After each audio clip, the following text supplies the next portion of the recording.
The story of John Q opens up with Atamu Jessica Alba getting into a car accident one morning. John Q Archibald finds their car being towed. He explains to his wife, Denise, that they don't have enough money to pay the rent. It's either the car or the house. The Black Candace Owens is frustrated as things start to pile up after Bush took office. The Archibald's only son, Mike, gives them joy and hope. Though already working 20 hours at the plant, John still needs a second job. His best friend, Jimmy, even accompanies him to an interview, but the manager says John is overqualified. After being forced to attend church, John and Mike excitedly rush to his baseball game. Even with bills mounting, John puts on a happy face during Mike's game.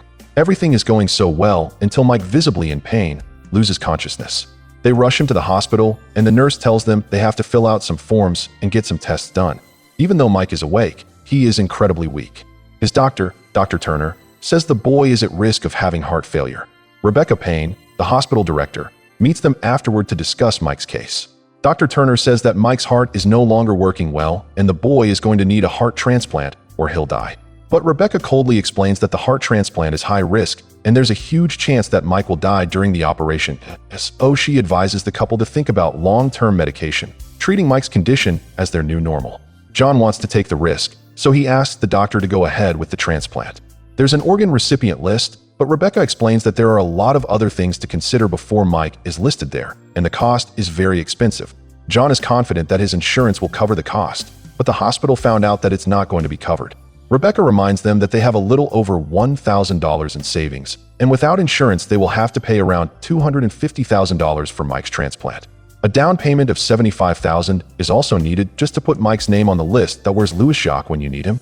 So John wants to transfer Mike to the county hospital, but another doctor, Dr. Klein, tells them they're at the right place and that they should just do everything to keep Mike there. Instead of leaving, John's boss explains that the company has switched insurance carriers and has a part-timer. John is qualified only for the second-tier coverage that has a payout amount of $20,000, but John has always believed he's a full-timer. Now he learns that he's been moved as a part-timer. The only thing John can do is to file an appeal to the insurance company, which will take 7 working days.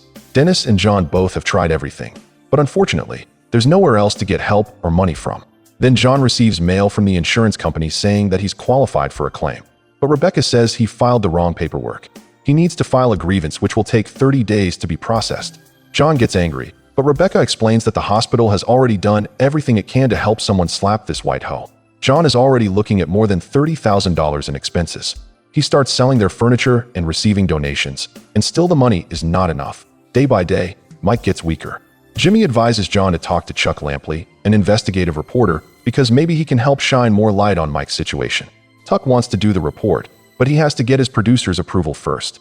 John even sells his ring and his truck, but the money he gets is still not enough. One day, Denise calls to say that Dr. Turner is releasing Mike from the hospital. She gets angry and tells John to do something or their son will die. So John returns to the hospital to talk to Dr. Turner. John has found out that the hospital does 300 heart surgeries a year, totaling $75 million. Mike is just one case of many, so why can't the hospital be more understanding? Dr. Turner reveals that he has already waived his fee, but can't do more because the board of trustees makes the final decisions. John promises he'll pay everything, and he just needs more time. But when Dr. Turner still doesn't give in, John snaps and threatens the doctor with a gun. He wants the doctor to do the operation. John locks the door and drags the doctor inside. People run out when they see his gun, leaving only a few people in the emergency room. Big Back Max, an unarmed security guard, Miriam, a pregnant woman, and her husband, a woman named Rosa with a crying baby. Mitch and Julia couple, a man named Lester, and 2 nurses and 2 doctors. John breaks the security cameras around the room. Then a new patient who, ironically, has a gunshot wound arrives. John orders Dr. Turner to operate, but the doctor says he's a heart surgeon and not an emergency room physician. But John doesn't care. He's even glad when the situation finally gets the attention of the authorities. Lieutenant Frank Grimes is in charge of the case. He's been a hostage negotiator for 35 years. He orders his men to tap the telephone lines and access the extra security cameras in the ER. Frank contacts John through Max's radio.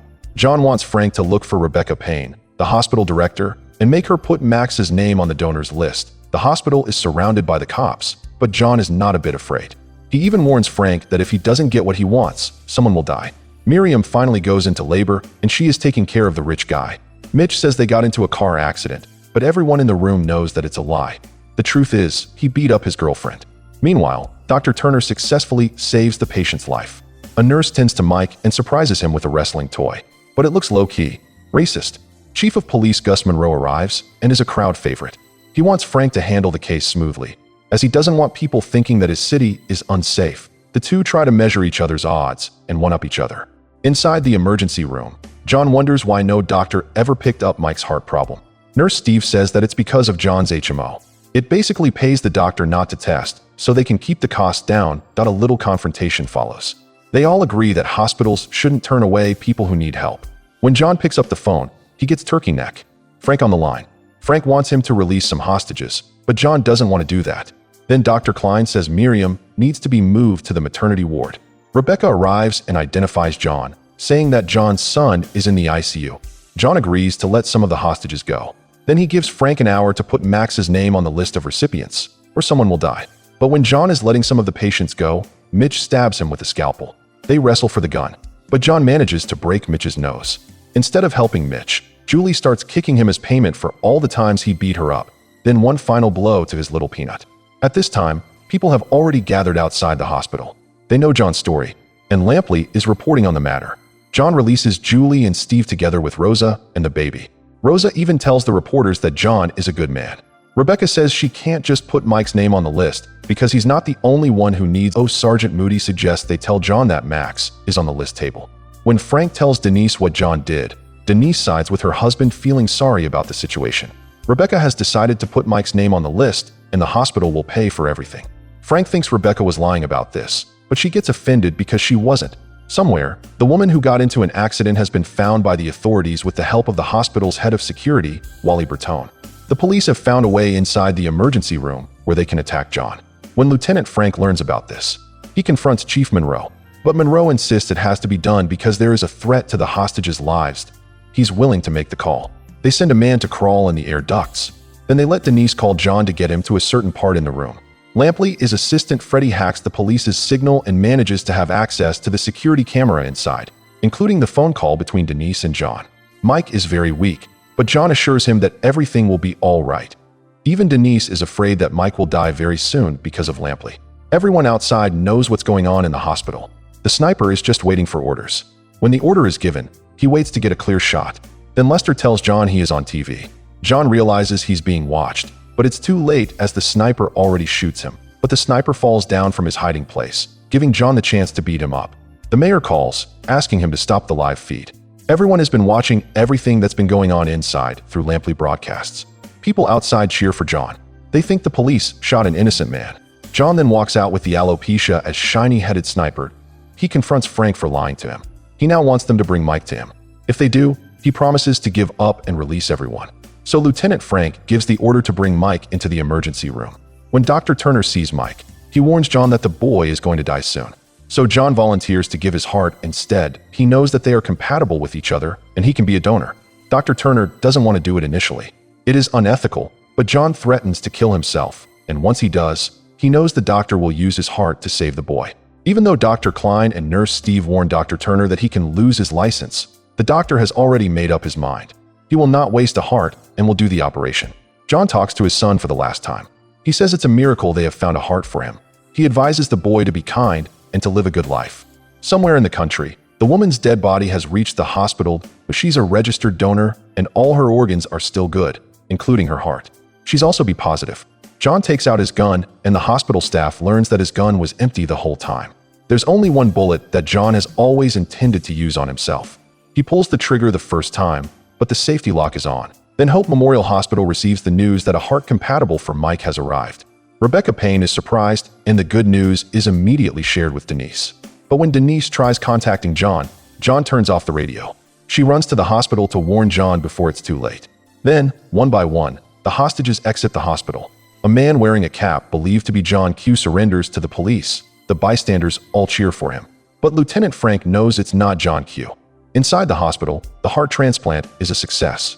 Just a little later, Lieutenant Frank walks in and asks John to handcuff himself. The story takes over the whole country. Media outlets cover John's case until his trial. He's facing charges of kidnapping and attempted murder. The jury finds John not guilty of attempted murder and armed criminal action, but they find him guilty of kidnapping and false imprisonment. He is looking at a 3 to 5 year sentence. John says goodbye to his loved ones, and Denise reminds him that she's so proud of him. Mike thanks his dad for his sacrifice, and John knows it's only a matter of time before they see each other again. What did you guys think of this classic? Hey, if you like this video, make sure you subscribe now and turn on the notification